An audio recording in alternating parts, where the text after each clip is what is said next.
Buenas tardes. Good afternoon. Muchas gracias. Thank you very much. Hoy estoy acá Today, I'm here para decirles que Occidente to tell you está en that the peligro. Western world is in danger. Está en peligro porque And it aquellos que is supuestamente deben endangered defender because los valores those de who are Occidente supposed to have to defend the values of the West are co-opted by a vision of the world that inexorably leads to socialism and thereby to poverty. Lamentablemente, Unfortunately, en las últimas in décadas, recent decades, motivados por algunos deseos motivated constantes by de some crear well-meaning y otros por el deseo de individuals pertenecer a una willing casta to help privilegiada, others, and others motivated by the wish to belong to a privileged caste, the main leaders of the Western world have abandoned the model of freedom for different versions of what we call collectivism.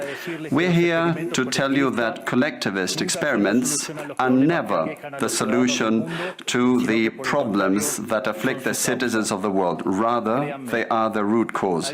Do believe me, no one better placed than us, Argentines, to testify to these 2 points.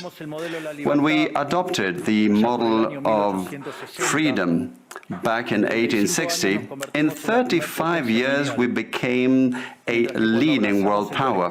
And when we embraced collectivism over the course of the last 100 years, we saw how our citizens started to become systematically impoverished, and we dropped to spot number 140 globally. But before having the discussion, it would first be important for us to take a look at the data that demonstrate why free enterprise capitalism is not just the only possible system to end world poverty, but also that it's the only morally desirable system to achieve this. If we look at the history of economic progress, we can see how between the year 0 and the year 1800 approximately, world per capita GDP practically remained constant throughout the whole reference period. If you look at a graph of the evolution of economic growth throughout the history of humanity, you would see a hockey stick graph, an exponential function that remained constant for 90% of the time and which was exponentially triggered starting in the 19th century.